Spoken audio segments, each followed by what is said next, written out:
नमस्कार, बहुत स्वागत है आपका। मैं हूं आपके साथ श्रुति श्रीवास्तव। बड़ी खबर आपको बताते चलें कि दिल्ली के दौरे पर मुख्यमंत्री भजनलाल शर्मा है और गृह मंत्री अमित शाह से इस बीच मुलाकात भी की है।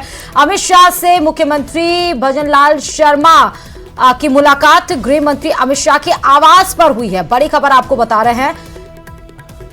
तो सीएम भजनलाल शर्मा जोधपुर हाउस से रवाना होकर सीधे गृह मंत्री अमित शाह के आवास पर पहुंचे, जहां पर मुलाकात हुई है दोनों के बीच में और अहम मुलाकात ये मानी जा रही है। और इसके बाद माना जा रहा है कि कुछ बड़ा हलचल देखने को मिल सकता है राजस्थान की सियासत में। बड़ी खबर आपको बता रहे हैं। मुख्यमंत्री भजनलाल शर्मा जोधपुर हाउस में थे, जहां पर कई सांसदों राजस्थान के कई सांसदों से मुलाकात भी की और खबर यह भी आई थी कि महेंद्रजीत मालवीय से मुलाकात भी होने वाली थी, लेकिन समय नहीं मिल पाया था तो मुलाकात नहीं हो पाई थी सीएम भजनलाल शर्मा से। लेकिन उसके बाद जोधपुर हाउस से रवाना होकर सीधे गृह मंत्री अमित शाह के आवास पर पहुंचे और उसके बाद आवास पर मुलाकात हुई दोनों की, गृह मंत्री अमित शाह और मुख्यमंत्री भजनलाल शर्मा की। एक और बड़ी खबर आपको बता देते हैं कि कल मुख्यमंत्री भजनलाल शर्मा पाली के दौरे पर रहने वाले हैं, जहां पर जाठन में ओम मंदिर की प्राण प्रतिष्ठा में शामिल होंगे। ये पाली से खबर आपको बता रहे हैं, जहां पर कलेक्ट्रेट परिसर में अधिकारियों की बैठक लेंगे और कई मुद्दों पर अहम चर्चा भी करेंगे मुख्यमंत्री भजनलाल शर्मा। तो आज दिल्ली में है, कल पाली पहुंचेंगे सीधे और जहां पर ओम जाठन मंदिर में की प्राण प्रतिष्ठा में शामिल होंगे मुख्यमंत्री भजनलाल शर्मा। अधिकारियों की बैठक भी लेंगे। पाली दौरे पर कल रहने वाले हैं मुख्यमंत्री भजनलाल शर्मा। मुसाफिरों से सामान और संतान पर नजर बनाए रखने की अपील की जाती है, लेकिन कई बार ऐसी घटनाएं घट जाती हैं जिसकी किसी को सपने में भी आशंका नहीं होती। दौसा से ही एक ऐसी रिपोर्ट सामने आई है। 20 घंटे बाद भी पुलिस खाली हाथ।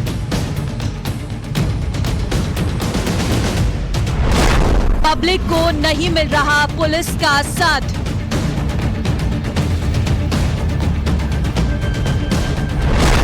सात साल के सागर का नहीं लगा सुराग।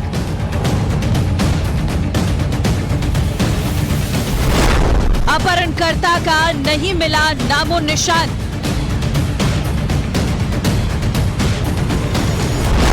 कब तक चलेगा सर्च अभियान? पुलिस जांच में जुटी है, लेकिन 20 घंटे बाद भी कोई नतीजा नहीं निकला है। दरअसल भरतपुर से कुछ श्रद्धालु कार में सवार होकर मेहंदीपुर बालाजी आए थे। रात करीब 7:45 बजे सड़क किनारे उन्होंने गाड़ी खड़ी की और चाय पीने चले गए। वापस लौटे तो बच्चा कार से नदारद था। कल शाम को भरतपुर बगदारी निवासी बालाजी दर्शन करने के लिए आए थे। बालाजी मोड़ के पास गाड़ी खड़ी करके और चाय पीने के लिए गए थे। बच्चा गाड़ी में अकेला बैठा था। बच्चा को जब वापस आके संभाला तो बच्चा गाड़ी में नहीं मिला। काफी देर तलाशने के बाद परिजनों ने पुलिस थाने का रुख किया। पुलिस ने बच्चे की गुमशुदगी का मुकदमा दर्ज कर उसकी तलाश शुरू कर दी। रात भर पुलिस मेहंदीपुर बालाजी में बच्चे को तलाशती रही। रविवार सुबह जब पुलिस ने सीसीटीवी फुटेज खंगालने शुरू किए तो हैरान कर देने वाली तस्वीर सामने आई, जिसमें एक व्यक्ति बच्चे का अपहरण कर उसे ले जाता हुआ नजर आ रहा है। कुछ संदिग्ध लोग गाड़ी के आसपास दिख रहे हैं, उनका पता कर रहे हैं कि संदिग्ध लोग कौन है। बच्चे का पिता भरतपुर में चाय की दुकान चलाता है। सीसीटीवी में कार के पास कुछ संदिग्ध दिखाई दिए हैं, जिनकी पहचान के प्रयास में पुलिस जुटी है। पुलिस सीसीटीवी फुटेज देखकर संदिग्ध वाहनों को ट्रेस करने की कोशिश में भी जुटी है। अभी तक सीसीटीवी में कोई चेहरा या वाहनों के नंबर स्पष्ट नहीं हो पाए हैं और पुलिस टोल नाकों के सीसीटीवी फुटेज भी खंगालने की बात कह रही है, लेकिन खबर लिखे जाने तक पुलिस की तमाम कोशिशों का कोई नतीजा नहीं निकला था। पुलिस की कई अलग अलग टीमें बच्चे की तलाश में जुटी हुई है। न्यूज़ 18 राजस्थान के लिए दौसा से आशीष शर्मा की रिपोर्ट। और डिडवाना से खबर आपको बता दें कि तेंदुआ डिडवाना में देखने से हड़कंप मच गया है। मौलासर थाना क्षेत्र के गावड़ी गांव में तेंदुआ दिखा और तेंदुआ देखने के बाद गांव वालों में डर और भय का माहौल बना हुआ है। ग्रामीणों ने तेंदुए की सूचना वन विभाग की टीम को दे दी है। वन विभाग की टीम तलाश में जुट गई है। ये तस्वीरें भी आपको तेंदुए की दिखा रहे हैं। और राजधानी जयपुर में एशियाटिक शेरों के प्रजनन को बढ़ावा देने के लिए वन विभाग ने शेरों के 2 जोड़े बनाकर उन्हें साथ रखना शुरू कर दिया है। पिछले कुछ वर्षों में कैनाइन डिस्पेंटर और लेप्टोस्पायरोसिस जैसी बीमारियों से 6 शेरों की मौत हो गई थी, जिसके बाद यहां शेरों के जोड़े बनाना संभव नहीं था और उसके बाद गुजरात के शक्करबाग जू से शेरों का एक जोड़ा लाया गया, जिसके बाद अब यहां 5 शेरों की संख्या हो गई। हमारे संवाददाता अरबाज अहमद ने कुनबा बढ़ाने का प्रयास का जायजा लिया है। की जा रही है, आप देख शेरों की संख्या फिर से 5 हो गई है। एक दौर था जब शेरों के ऊपर बड़ा संकट था, जब इनके संरक्षण को लेकर के बड़ी चुनौती पैदा हो रही थी। जिस तरह की चुनौती यहाँ पर पैदा हो रही थी, केवल त्रिपुर और तारा 2 ही शेर बचे थे, लेकिन अब एक जोड़ा अहमदाबाद के शक्करबाग जू से लाया गया है, जिसमें एक मादा है दुर्गा और एक नर है जिसका नाम शक्ति है। शक्ति और दुर्गा को जो जोड़ा है वो लॉइन सफारी में बनाया गया है। वहां पर जो त्रिपुर की बहन है तारा को भी साथ में रखा गया है, जबकि त्रिपुर को यहां इससे पहले लाई गई मादा सृष्टि के साथ में रखा गया है। 5 शेरों के जरिए 2 जोड़े बनाकर के कोशिश ये है कि एशियाटिक लॉइन के संरक्षण की कोशिश की जाए, इनके परिवार को आगे बढ़ाया जाए। लेकिन बदकिस्मती ये है कि काफ़ी समय से कोशिश करने के बावजूद इनका परिवार उस हिसाब से या उस गति से आगे नहीं बढ़ पा रहा है जिस गति से बढ़ना चाहिए। तो ये त्रिपुर है, यहाँ पर अब शेरों की संख्या भी 5 हो चुकी है बढ़कर के। उम्मीद की जानी चाहिए कि शेरों का जो परिवार है एशियाटिक लॉइन का, जो बहुत दुर्लभ है, दुनिया में सिर्फ भारत में पाए जाते हैं, वो अगर यहाँ पर फलेंगे फूलेंगे तो जल्दी ही जयपुर के अंदर भी शेरों के परिवार में नए शावक देखने को मिल सकते हैं। कैमरा पर्सन शेर सिंह के साथ में अरबाज अहमद, न्यूज़ 18 के लिए जयपुर से। और बात अब कर लेते हैं लोकसभा चुनाव से पहले कांग्रेस के किले ढहते हुए नजर आ रहे हैं। जी हां, प्रदेश के कई दिग्गज नेताओं के बीजेपी में जाने की खबरें अब क्लियर हो रही हैं। इनमें ताजा नाम है पूर्व मंत्री खिलाड़ी लाल बैरवा का। रिपोर्ट देखिए।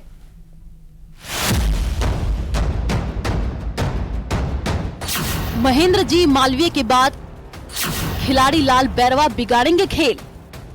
कांग्रेस में जो पुराने नेता हैं इन्होंने अपनी बहुत समझा। लोकसभा चुनाव से पहले जब लग रहा है कि आगे आने वाले भविष्य में कहीं कांग्रेस की इस लोकसभा के बाद में 0 पोजीशन होने वाली है, कोई बेवकूफ होगा तो इस पार्टी में रुकेगा। क्या कांग्रेस हो जाएगी फेल?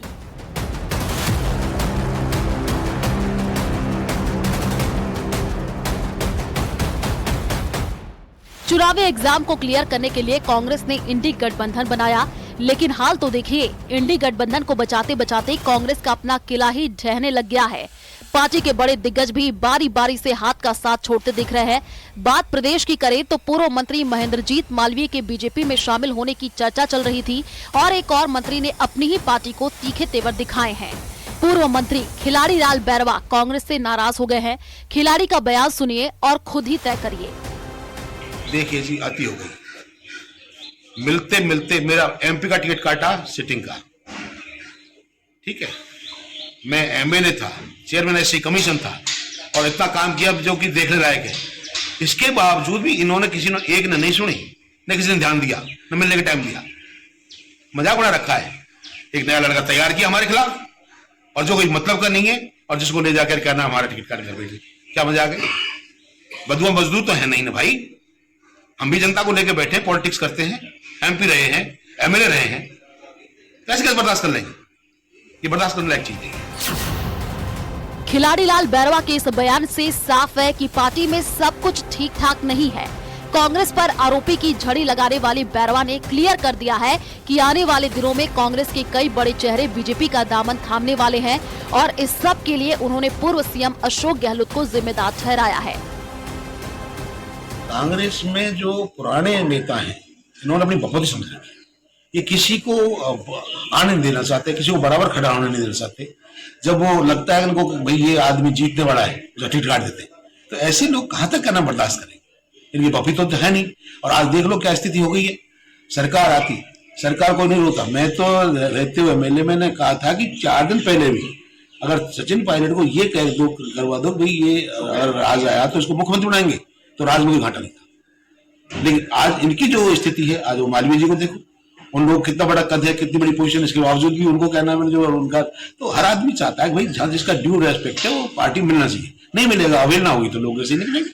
और इतनी लंबी लिस्ट है कि आप देखना तो एक फहरिस्त बनेगी बहुत जोरदार, जिसमें अभी आपको पता है नाम मालूम है सबको, लेकिन वो ऐसे ऐसे लोग हैं जो असर करेंगे, आप लोग ताज्जुब करेंगे कि ये क्या हुआ। सर, ये चर्चाओं को लेकर डॉक्टर सर जी ने एक सवाल किया है कि जो डरते हैं वो ही भाग रहे हैं इधर उधर, जाने तो जो जा रहा है कांग्रेस को कोई फर्क नहीं पड़ता। वो नाथी का बाड़ा और ये जो 2-4 आइटम, ये जो अब अपने रिश्तेदारों के जो जिस तरह की पोजीशन के तहत ये सब चीजें हुई हैं, इन सब चीजों को नुकसान हुआ है भाई। आप क्या समझते हो, जनता बेवकूफ नहीं है, एक चीज को समझ रही है। जब ये बात उठाई जा रही है कि भाई क्या नाम है, ये जो एग्जाम्स हैं, इसकी जो चोरी है, इसमें जिस तरह के पेपर आउट हो रहे हैं, ये युवाओं के लिए ठीक नहीं है, तो ये सब कहाँ भूल रहे हैं। आज डोटा शाह जी और अशोक गहलोत जी हैं, यही रहेंगे, इसके बाद में पूरा खाली हो जाएगा मैदान। सूत्रों की माने तो सोनिया गांधी के राजस्थान से राज्यसभा जाने के फैसले से पार्टी के कुछ नेता नाराज हैं। इसके अलावा पार्टी नेतृत्व पर उनकी बात न सुनने के आरोप लग रहे हैं। अब सवाल ये उठ रहा है कि अगर कांग्रेस के साथी ऐसे छिटकेंगे तो लोकसभा चुनाव की नैया कांग्रेस कैसे पार करेगी? कांग्रेस को अगर किसी का हाथ नहीं मिला तो कैसे जीतेगा हाथ? चुनाव आने से पहले दल बदल का खेल शुरू हो जाता है, लेकिन पिछले कई साल के रिकॉर्ड देखें तो कांग्रेस के नेता लगातार हाथ का साथ छोड़ रहे हैं। आइए कुछ आंकड़ों पर नजर डालते हैं। महाराष्ट्र के पूर्व सीएम अशोक चव्हाण, पंजाब के पूर्व CM captain Amarinder Singh, Ghulam Nabi Azad, N Biren Singh, SM Krishna, Shankar Singh Vaghela जैसे नेता पार्टी को बाय बाय कर चुके हैं। महाराष्ट्र में मिलिंद देवड़ा, बाबा सिद्दीकी और महाराष्ट्र के पूर्व सीएम अशोक चव्हाण भी कांग्रेस से किनारा कर चुके हैं। महेंद्रजीत मालवीय और खिलाड़ी लाल बैरवा ने क्लियर कट संदेश दे दिया है कि वो पार्टी को बाय बाय करने वाले हैं, लेकिन इस बीच जिन सीनियर कांग्रेसी नेताओं के बीजेपी में शामिल होने की अटकलें जबरदस्त तरीके से लगी हुई हैं, उनमें लालचंद कटारिया, पूर्व कांग्रेस मंत्री, उदयलाल अंजना, वरिष्ठ कांग्रेस नेता, रिशपाल मिर्दा, वरिष्ठ कांग्रेस नेता का नाम शामिल है। ताजा राजनीतिक हालात में जो कुछ चल रहा है उस पर कांग्रेस की हालत को देख करके मशहूर शायर मुनव्वर राणा का एक शेर याद आता है कि बुलंदी देर तक किस शख्स के हिस्से में रहती है, बहुत ऊंची इमारत हर घड़ी खतरे में रहती है। Bureau report, news 18 Rajasthan. और नागौर से इस बीच बड़ी खबर आपको बताते चले कि पाइपलाइन फूटने से फव्वारा बन गया है। कई फीट ऊंचाई तक पानी उछलता हुआ नजर आ रहा है। एक्सक्लूसिव तस्वीरें आप देख सकते हैं। पाइपलाइन फटी है और उससे जो पानी निकला है वो फव्वारा की तरह नजर आ रहा है, क्योंकि उसकी बौछार बहुत ऊपर तक जा रही है। विजय वल्लभ चौक की ये पूरी घटना है। 4 लेन सड़क के निर्माण के दौरान खोद रखी है सड़क और संभवतः इसी दौरान पाइपलाइन में लीकेज हुआ, सप्लाई चालू हुई तो वो पाइपलाइन जो फटा था वहां से जो पानी निकल रहा था वो फव्वारे की तरह नजर आ रहा है। जलदाय विभाग को सूचना देकर सप्लाई फिलहाल बंद करवा दी गई है और अभी तक काफी पानी सड़क पर फैल गया। शादी समारोह स्थल पर ये पानी फैला है। ट्रांसफार्मर के ठीक पास पानी उछलने से हादसे की भी आशंका जताई जा रही है। बगल में शादी समारोह भी होने जा रहा है, जैसे तस्वीरें आप देख सकते हैं। एक्सक्लूसिव तस्वीरें आप देख सकते हैं। ये सड़क निर्माण हो रहा था और उस दरमियान माना जा रहा है कि जो पाइपलाइन थी वो उसमें लीकेज हुआ और बहुत दूर तक पाइप से जो पानी का बौछार है वो काफी तेज है, क्योंकि बहुत प्रेशर से वो पाइपलाइन में पानी जा रहा होगा, इसलिए थोड़ा सा पाइपलाइन जब फटा तो बहुत तेजी से वो पानी निकलता हुआ बौछार वो फव्वारे की तरह वो पानी नजर आ रहा है। शादी समारोह था और जहां पर ये पानी पाइपलाइन फटा है और फव्वारे की तरह जो आपको पानी नजर आ रहा है वो ट्रांसफार्मर के आसपास है। हालांकि सूचना दी गई है पाइपलाइन से मतलब पानी की जो लीकेज है वो बंद हो गई है, पानी बंद करवा दिया गया है और जल्द ही मरम्मत का काम जारी करके पाइपलाइन जो फटी है उसको सही किया जाएगा। और दिल्ली के बीजेपी के राष्ट्रीय अधिवेशन के दूसरे दिन पीएम मोदी ने तीसरे कार्यकाल का ब्लूप्रिंट पेश किया है। उस दौरान पीएम मोदी ने तीसरे टर्म में मोदी की गारंटी पर बात की और एक बार फिर 400 पार का नारा दिया। इस दौरान पीएम मोदी ने बीजेपी के सभी कार्यकर्ता से अगले 100 दिन के लिए जी जान से जुट जाने की भी बात कही है। रिपोर्ट देखिए। अब की बार 400 पार, अब की बार राष्ट्रीय अधिवेशन में मोदी की हुंकार।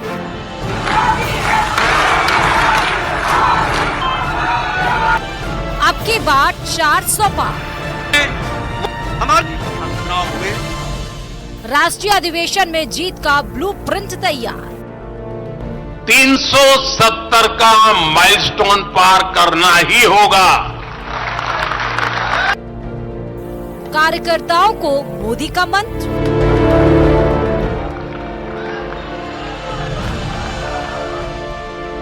पार्टी के लिए करें 100 दिन का समर्पण। भारत माता की। दिल्ली के भारत मंडपम में बीजेपी के राष्ट्रीय अधिवेशन के दूसरे और आखिरी दिन कार्यकर्ताओं में गजब का उत्साह देखने को मिला। जय जय श्री राम। प्रधानमंत्री नरेंद्र मोदी समेत पार्टी के तमाम दिग्गज उत्साह और जोश से लबरेज दिखे। ऐसे जोश को देखकर पीएम मोदी भी खुद को ये कहने से नहीं रोक सके कि अब की बार 400 पार। आज विपक्ष के नेता भी एनडीए सरकार 400 पार के नारे लगा रहे हैं।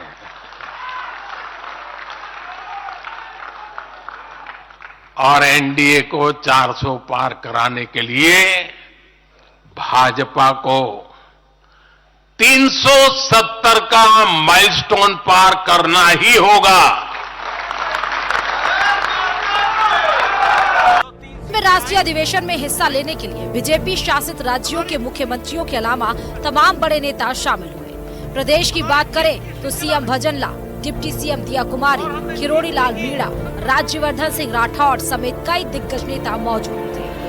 भारत मंडपम की समाप्ति के बाद पीएम मोदी की अध्यक्षता में बीजेपी शासित राज्यों के सीएम की बैठक हुई, जिसमें सीएम भजन लाल शर्मा और डिप्टी सीएम दिया कुमारी भी मौजूद थे। राष्ट्रीय अधिवेशन में सभी राज्यों और केंद्र शासित प्रदेशों से 10,000 से ज्यादा पदाधिकारी आए और यही संदेश लेकर गए कि फिर एक बार मोदी सरकार। तरफ मोदी सरकार, जहां नीति और नियत दोनों ऐसी जो देश की अर्थव्यवस्था को भी आगे बढ़ा रहे हैं और उस अर्थव्यवस्था की ताकत को गांव-गांव तक और कतार में सब अंतिम व्यक्ति तक पहुंचाया जा रहा है। इस तरीके से अधिवेशन हुआ है, इसमें सिर्फ यही है कि जिस तरीके से पूरे देश में भारतीय जनता पार्टी उनके लिए हमें पदों की व्यवस्था करनी है। आप एक तरफा हो रहा है भगवान। बीजेपी के राष्ट्रीय अधिवेशन पीएम मोदी ने तीसरे कार्यकाल का ब्लूप्रिंट पेश कर दिया है। कार्यकर्ताओं को जी जान से जीत के लिए तैयार रहने की सलाह दी गई है ताकि पार्टी 400 पार वाले लक्ष्य को पूरा कर सके। जीत की हैट्रिक के लिए पीएम मोदी ने देश भर से आए कार्यकर्ताओं को जो मंत्र दिए उसके मुताबिक अगले 100 दिन कार्यकर्ताओं को जनसंपर्क अभियान चलाना होगा। बीजेपी के 10 साल के कामों का प्रचार करना होगा। लक्ष्य को हासिल करने के लिए हर बूथ पर पार्टी को 370 वोट बढ़ाने होंगे। पहली बार वोट देने वाले मतदाताओं को बीजेपी को वोट देने के लिए प्रेरित करेंगे। महिलाओं को सिर्फ वोटर ना समझें, उनसे आशीर्वाद भी लें। अब अगले 100 दिन नई ऊर्जा, नया उमंग, नया उत्साह, नया विश्वास, नए जोश के साथ काम करने का है।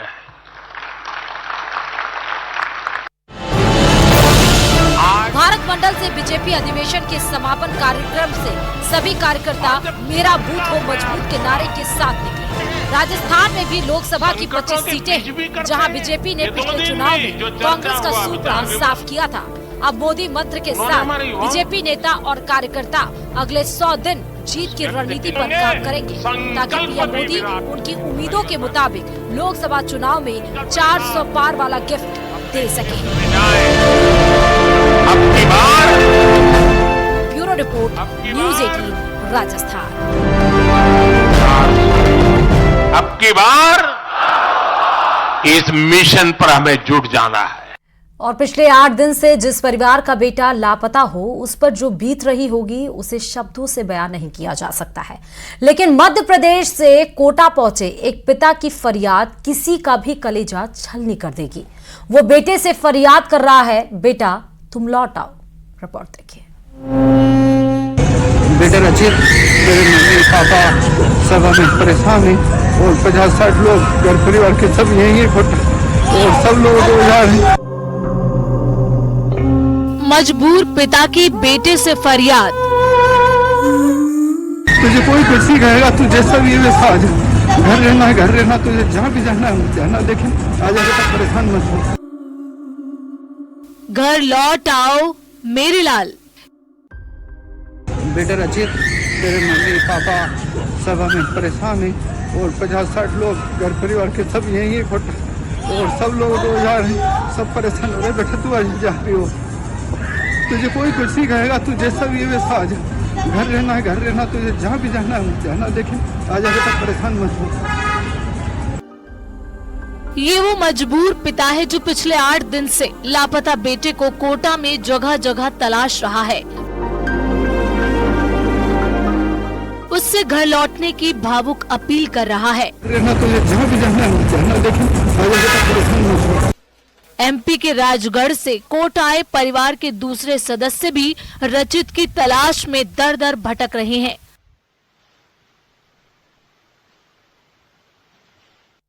रचित कोटा में रहकर जेईई की तैयारी कर रहा है, लेकिन 8 दिन पहले कोचिंग के लिए निकला, लेकिन वहां नहीं पहुंचा। कई दिनों से लापता कोचिंग छात्र का तमाम प्रयासों के बावजूद कोई सुराग हाथ नहीं लग पाया। न केवल पुलिस बल्कि एसडीआरएफ की टीम, डॉग स्क्वाड और निगम की गोताखोर टीम सहित रेस्क्यू टीम पूरे घने जंगल व वन क्षेत्र में सर्च अभियान चला रही है। रचित की तलाश चंबल नदी के आसपास जंगलों में की जा रही है। डॉग स्क्वाड की मदद भी ली जा रही है, लेकिन अब तक उसका कोई सुराग नहीं लगा है। 8 दिन पहले सीसीटीवी फुटेज में रचित को बैग पहने हुए जाते हुए देखा गया, लेकिन उसके बाद उसका कोई अता पता नहीं। लापता बेटे की तलाश में हाईवे के आसपास और ग्रामीण इलाकों में पोस्टर लगाए गए हैं। परिवार के लोग बेटे की याद में गमजदा हैं। अगर जांच में शामिल अधिकारियों की बात करें तो रचित की तलाश में पुलिस, आरएसी, होमगार्ड, एसडीआरएफ और गोताखोरों समेत 100 पुलिस अधिकारी लगे हैं। ड्रोन की मदद से जंगल में सर्च ऑपरेशन चलाया जा रहा है। डॉग स्क्वाड की मदद से जंगल के चप्पे चप्पे को छाना जा रहा है। रचित कहां है कोई नहीं जानता, लेकिन गरडिया महादेव मंदिर से 200 मीटर की दूरी पर रचित का बैग, चप्पल, मोबाइल, रचित का पावर बैंक, उसके कमरे की चाबी, एक चाकू, रस्सी और रचित का दूसरा सामान मिला है। अब तक की जांच में पुलिस को रचित की आखिरी लोकेशन गरडिया महादेव मंदिर मिली थी, जहां से उसने 2 बार टिकट खरीदे, जिनका भुगतान ऑनलाइन किया गया, लेकिन इसके बाद उसकी कोई जानकारी हाथ नहीं लगी। गरडिया महादेव मंदिर के चारों तरफ घना जंगल है। आसपास चंबल नदी और जंगल जितना खूबसूरत है, उतना ही खतरनाक और हिंसक जानवरों से भरा है। ऐसे में बीतते वक्त के साथ परिवार के दिल की धड़कनें किसी अनहोनी की आशंका के चलते बढ़ रही हैं। तमाम प्रयासों के बावजूद छात्र का कोई सुराग नहीं लग पाने पर कोटा में पुलिस की कार्य प्रणाली पर भी कई बड़े सवाल खड़े हो रहे हैं। वैसे भी कोचिंग नगरी में कोचिंग स्टूडेंट सुसाइड के डरावने और भयानक आंकड़े भी पहले आ चुके हैं। कोटा से न्यूज 18 राजस्थान के लिए ओम प्रकाश मारू। और रुकते हैं यहाँ छोटे से ब्रेक के लिए, जल्द वापस लौटेंगे। कहीं मत जाए, बने रही न्यूज 18 राजस्थान के साथ।